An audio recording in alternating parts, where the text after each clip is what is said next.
तो बच्चों, आज हम देखेंगे प्रश्नावली 2.2 का प्रश्न क्रमांक फर्स्ट का 3rd नंबर क्वेश्चन। तो हमें इसका 6x का स्क्वायर -3 -7x ये दिया हुआ है। इसका हमें शून्यक तथा शून्यकों और गुणांकों के बीच में क्या संबंध निकालना था। इसका अब हम सॉल्यूशन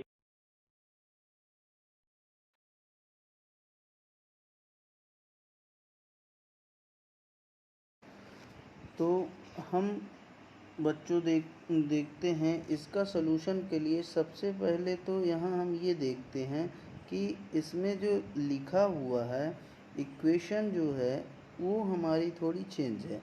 पहले ये 6x का स्क्वायर है, फिर इसके बाद यहाँ पर ये 3 दे दिया, फिर यहाँ 7x दे दिया। तो जो इक्वेशन हमारी लिखी होती है, यानी कि जो हमारे समीकरण लिखे होते हैं उनका एक ऑर्डर होता है। ऑर्डर मतलब क्या होता है? क्रम होता है। तो ऑर्डर में हम ये पाते हैं कि सबसे बड़ी घात ये जैसे x है, x का स्क्वायर बड़ी घात, फिर x का स्क्वायर के बाद x का पावर 1, फिर x का पावर 0, मतलब बड़ी घात, फिर छोटी घात, फिर छोटी घात। इस ऑर्डर में कोई भी क्वेश्चन को होना चाहिए। तो चूंकि ये बहुपद का क्वेश्चन है तो हम पहले इसको लिखेंगे 6x का स्क्वायर, फिर इसके बाद ये पद आएगा हमारा इससे छोटी घात 7x, फिर -3, और शून्यक निकालना है तो इसे हम क्या लेंगे? 0 के इक्वल लेंगे। अब देखिए, अब हम इसमें हम इसका फैक्टराइजेशन करेंगे तो हमारा ये जो फर्स्ट डिजिट है और जो लास्ट डिजिट है इनका हम क्या करते हैं? मल्टीप्लाई करते हैं। तो हमारे पास ये कितना आ जाएगा? -18x का स्क्वायर। अब इसे हमें ऐसे तोड़ना है कि ये बीच वाला क्या आ जाए? -7x। तो इसके लिए हम देखते हैं कि 9 × 2 9 दूना 18 होता है, और इसको हम 3 × 6 ये भी कर सकते हैं, 36 18 होता है।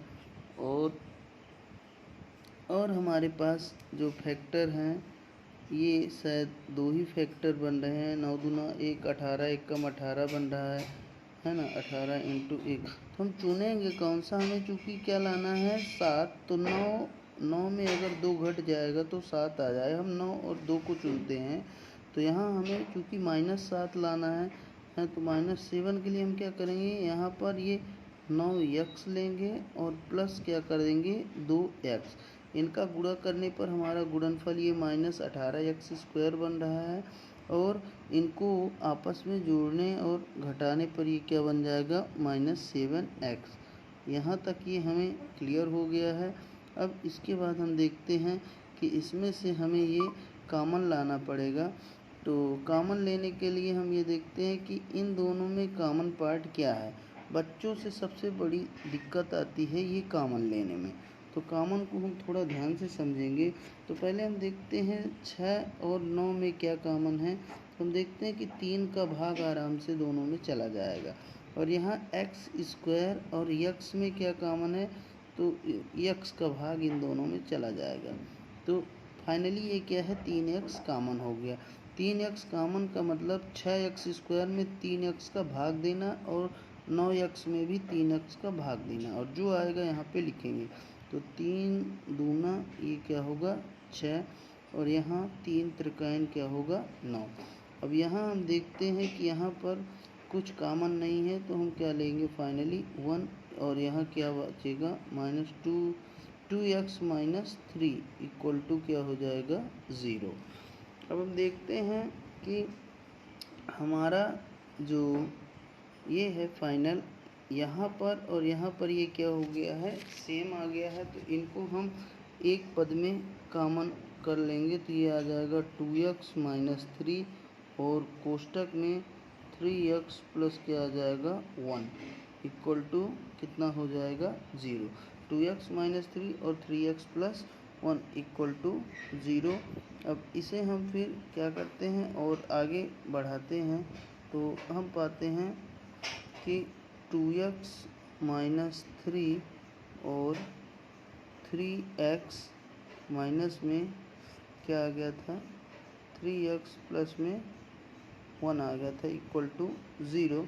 अब इनको हम अलग अलग ज़ीरो को इक्वल ले लेंगे तो 2x minus 3 equal to 0। Then 2x बराबर 3 आ जाएगा और x बराबर क्या आ जाएगा 3/2। ये हमारा पहला शून्यक होगा। और दूसरा शून्यक 3x प्लस 1 इक्वल टू 0। तो 3x बराबर क्या आएगा -1। तो x बराबर क्या आ जाएगा -1/3। ये हमारा दूसरा शून्यक होगा। पहला शून्यक हमारा आ गया है और ये हमारा क्या है दूसरा शून्यक है। और इसको हम अल्फ़ा इज इक्वल टू 3/4 और बीटा 3/2 व बीटा इज इक्वल टू -1/3 होगा। अब हम क्या करेंगे इनकी जांच करेंगे। तो जांच में हम क्या पाते हैं कि मूलों का योगफल तथा मूलों का गुणनफल।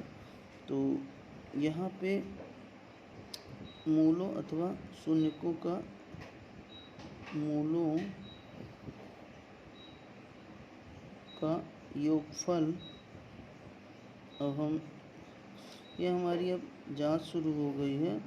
तो मूलों का योगफल यानी अल्फ़ा प्लस बीटा निकालेंगे जो कि क्या होगा -b/a के बराबर होगा।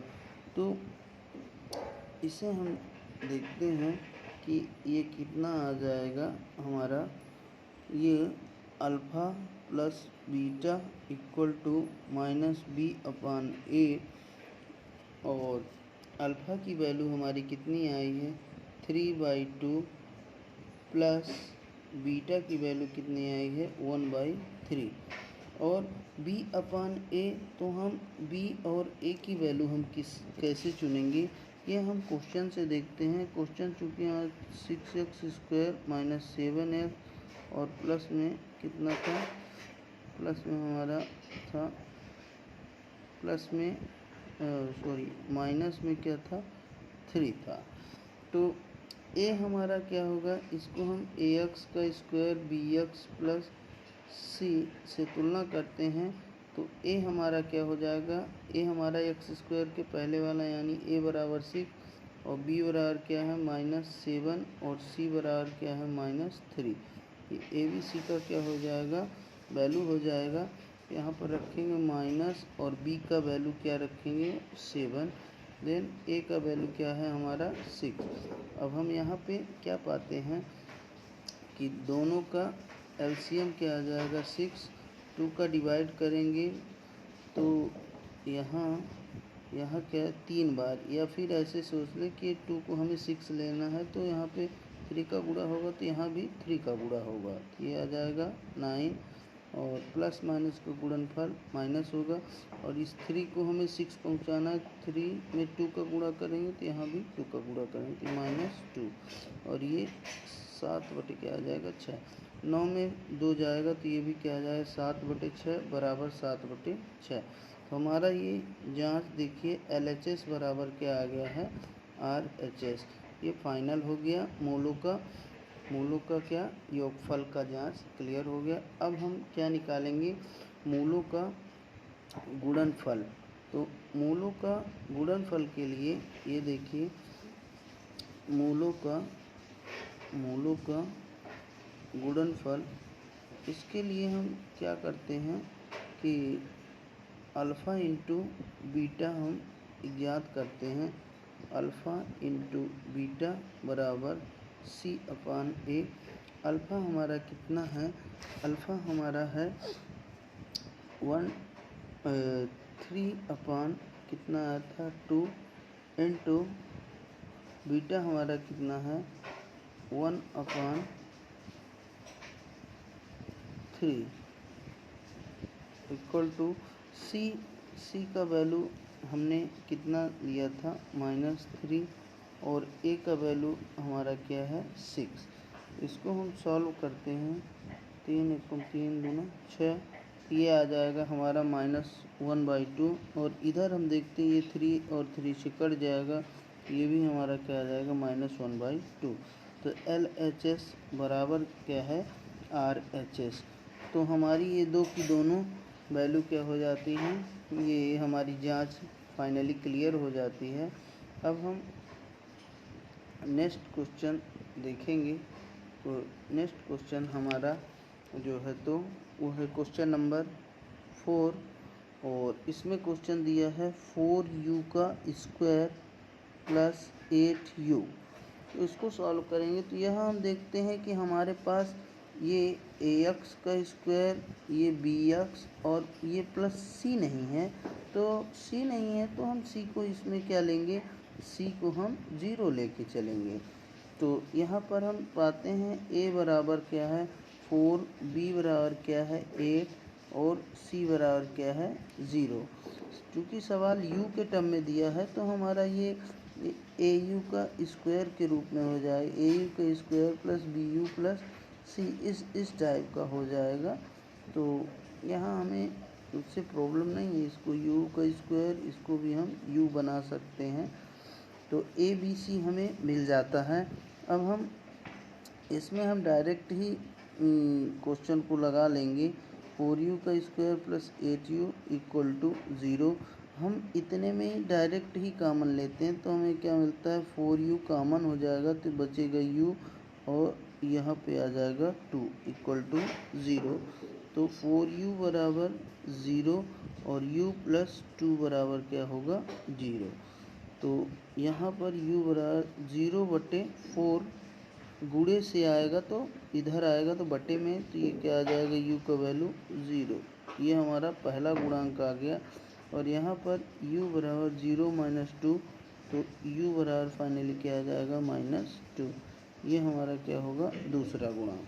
तो अल्फ़ा इक्वल टू हमारा क्या आ गया है 0 और जो हमारा बीटा है, बीटा कितना आ गया है -2। अब हम इसमें हम शून्यकों की जांच करेंगे तो हम पाते हैं कि अल्फ़ा प्लस बीटा बराबर -b/a है। तो अल्फ़ा बराबर हमारा जो वैल्यू देखते हैं, अल्फ़ा हमारा क्या था 0 और बीटा हमारा क्या था 2।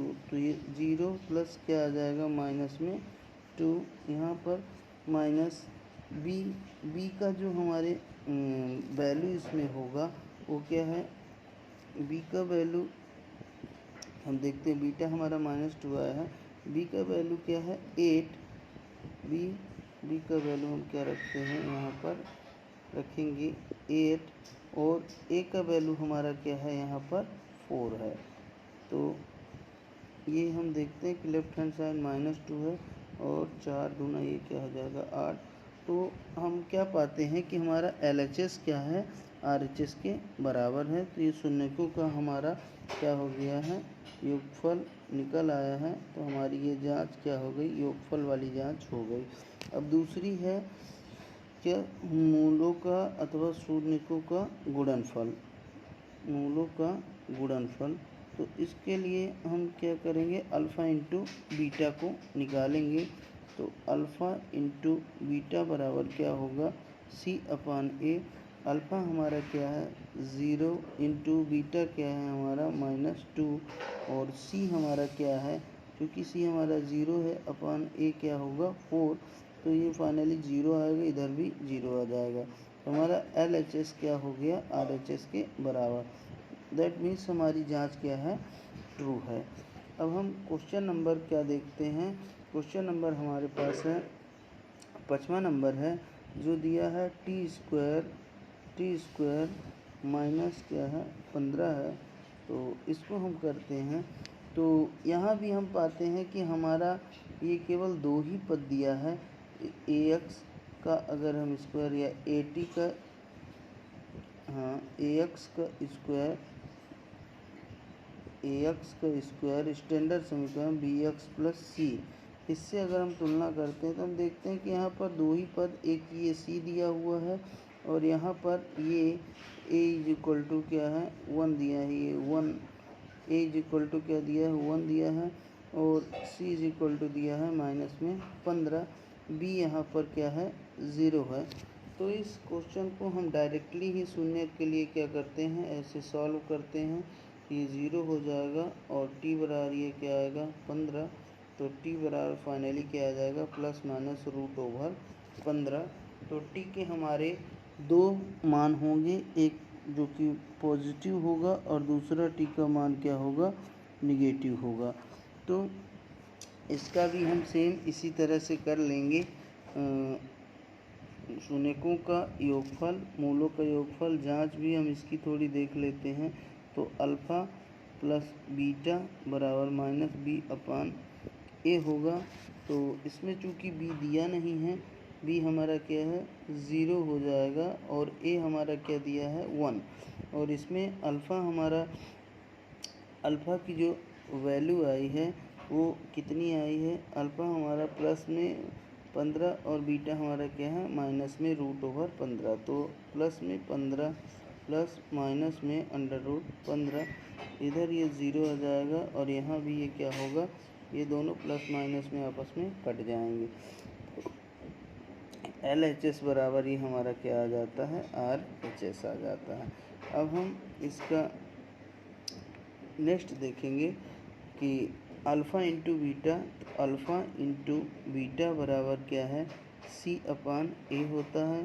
चूँकि इसमें सी कितना दिया है माइनस में 15 और ए हमारा दिया है 1, और इसमें अल्फ़ा अंडर रूट 15 प्लस में और बीटा माइनस में अंडर रूट 15। तो ये इसके पहले प्लस लगेगा, दोनों का पहले गुणनफल माइनस होगा और अंडर रूट 15 में अंडर रूट 15 का गुणा होगा, तो ये क्या आ जाएगा माइनस में 15।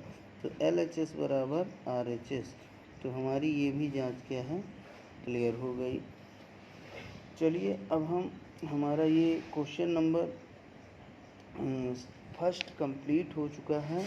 अब हम देखते हैं क्वेश्चन नंबर, अब हम देखते हैं प्रश्न नंबर क्या है, सेकंड देखते हैं इसका। तो सेकंड क्वेश्चन में क्या दिया है, एक द्विघात बहुपद बनाना है। इसमें क्या बनाना है, द्विघात बहुपद हमें बनाना है और जिसके लिए शून्यकों का योगफल दिया है, शून्यकों का योगफल दिया हुआ है, कितना है, शून्यकों का योगफल दिया है क्या 1/4, और जो गुणनफल है शून्यकों का गुणनफल कितना दिया है, इसमें गुणनफल दिया है इसमें माइनस में 1। तो ये हमारा मतलब दूसरे का, ये मैंने पहला क्वेश्चन ही ले लिया है। तो दूसरे में क्वेश्चन में केवल शून्यकों का योगफल एक में दिया है और एक में गुणनफल, और बोला है कि द्विघात बहुपद बनाइए। तो इसका हम सॉल्यूशन जब करेंगे तो हमें देखिए बनाना क्या है द्विघात बहुपद। तो द्विघात बहुपद का समीकरण क्या होता है आपको बिल्कुल क्लियर होना चाहिए। तो द्विघात बहुपद का जो समीकरण है वो हमारा है ए एक्स का स्क्वायर बी एक्स प्लस सी, ये हमारा क्या होता है द्विघात का समीकरण। तो हमें ये बनाने के लिए ज़रूरत किसकी है, जो हमारे ये संख्याएं हैं ए बी और सी, अगर इनका तीनों का वैल्यू हम निकाल लेते हैं तो इसी समीकरण में जैसे ही हम क्या करेंगे ए बी सी का वैल्यू रख देंगे तो हमारा द्विघात बहुपद का समीकरण बन जाएगा। तो हम ए बी सी का मान हम किससे निकालेंगे, यही शून्यकों का योगफल और शून्यकों के गुणनफल से। आइए देखिए हम किस तरीके से करते हैं। तो हम जानते हैं कि शून्यकों का योगफल मतलब अल्फ़ा प्लस बीटा बराबर कितना दिया है, इसमें 1/4 है, और ये पता है अल्फ़ा प्लस बीटा होता किसके बराबर है, -b/a। तो ये क्या हो गया, 1/4। सेम ऐसे ही हम देखते हैं जो दूसरा हमारा अल्फ़ा इंटू बीटा, इसकी वैल्यू कितना दिया है, -1। तो इसके बटे हम क्या कर लेते हैं, 1। तो अल्फ़ा इंटू बीटा क्या होता है, c/a। ये क्या हो जाएगा, -1/1। अब हम देखते हैं, अगर तुलना करते हैं, तुलना करने पर, तो तुलना करने पर हम क्या पाते हैं, तुलना करने पर हमें ये मिलता है कि ये जो हमारी वैल्यू है, ये a की वैल्यू कितनी हो रही है, 4, और यहाँ क्या हो रही है, a की वैल्यू 1। तो यहाँ पर ये चीज़, एक चीज़ है कि a चूँकि एक ही है तो a का मान समान होना चाहिए। तो यहाँ 4 है, तो हम एक काम करते हैं, यहाँ हम समान करने के लिए 4 का ऊपर नीचे मल्टीप्लाई कर लेते हैं। अब हमारा c बराबर ये क्या हो जाएगा, -4/a बराबर यहाँ पर 4। अब हम देखते हैं कि a की वैल्यू क्या हो गई है, सेम। तो a बराबर क्या हो जाएगा हमारा, ये 4 हो जाएगा। और फिर -b बराबर कितना दिया है, -b बराबर हो जाएगा 1। तो फाइनली b बराबर क्या हो जाएगा, -1। ये कैसे हुआ, ये b का मान क्या है, -1। तो हमें -b का मान नहीं चाहिए, हमें b का मान चाहिए। तो हम b का माइनस का गुणा इधर लेफ्ट हैंड साइड में भी करेंगे और इधर राइट हैंड साइड में। तो b का वैल्यू हमारा क्या हो जाएगा, -1 मिल जाएगा। और c का वैल्यू हम यहाँ से देखते हैं, जो अंश में वैल्यू होगी वो c की वैल्यू होगी, और जो हर में होगी वो a की वैल्यू होगी। तो c बराबर कितना दिया है, -4। जैसे ही हम a b c का मान हमें ज्ञात हो जाता है, तो हम क्या करते हैं कि इस वैल्यू को हम बहुपद के समीकरण ax का स्क्वायर bx प्लस c, इसमें हम पुट करते हैं। तो पुट करने पर हम पाते हैं कि हमारा क्या था, a का वैल्यू था ये 4x का स्क्वायर, और b का वैल्यू कितना था, -1x प्लस c का वैल्यू कितना था, -4। तो हमारा ये बन जाएगा 4x का स्क्वायर, यहाँ प्लस माइनस का गुणा होगा तो -1 को नहीं लिखा जाएगा। तो चाहे ये 1x ऐसे हम लिख सकते हैं, बट ये x का ये गुणांक 1 माना जाएगा, इसकी घात भी 1 मानी जाएगी। तो स्टैंडर्ड इक्वेशन में हम इसे 4x का स्क्वायर -x -4 लिखते हैं, और जो कि हमारा द्विघाती क्या होता है, बहुपद का स्टैंडर्ड समीकरण होता है। अब हम क्वेश्चन नंबर इसका सेकंड देखेंगे। तो इसमें क्वेश्चन क्या दिया है, मूलों का योगफल यानी अल्फ़ा प्लस बीटा, यहाँ पर मूलों का योगफल 1 में √2 दिया है, और गुणनफल में क्या दिया है, 1/3। तो अल्फ़ा धन बीटा बराबर क्या है, √2, और अल्फ़ा इंटू बीटा बराबर क्या दिया है, 1/3। तो चलिए अब इसे हम सॉल्व करते हैं। तो हम पाते हैं कि ये जो हमारा अल्फ़ा प्लस बीटा किसके बराबर होता है, -b/a, और ये बराबर क्या है, √2 अल्फ़ा इंटू बीटा c/a होता है, जो कि क्या है, 1/3। इसके बटे में 1 करेंगे तो हम देखते हैं कि यहाँ a तुलना करने पर a की वैल्यू एक में 1 है, एक में 3 है। तो हम यहाँ ऊपर नीचे क्या कर लेते हैं, 3 का मल्टीप्लाई। तो -b/a क्या हो जाएगा, 3√2 अपॉन ये 3, और यहाँ पे कितना आ जाएगा, c/a = 1/3। अब देखिए हम तुलना करके हम पाते हैं कि -b = 3√2, और a की वैल्यू हमारी क्या हो गई है, फिक्स हो गई है, जो कि क्या होगी, 3, और c का वैल्यू कितना आ जाएगा, 1। तो हम इन a b और c का जो मान है तो इसको हम ax का स्क्वायर bx प्लस सी में रखेंगे। ध्यान दीजिए यहाँ माइनस बी का मान आया है, तो हम b का मान निकालेंगे तो माइनस में क्या आएगा 3√2। अब वैल्यू रख देंगे। ए बी सी का मान रखने पर हम पाते हैं 3x का स्क्वायर प्लस -√3x प्लस सी का मान क्या होगा 1। तो फाइनली आ जाए 3x का स्क्वायर -3√2x प्लस 1। यही हमारा क्या होगा फाइनल में आंसर होगा।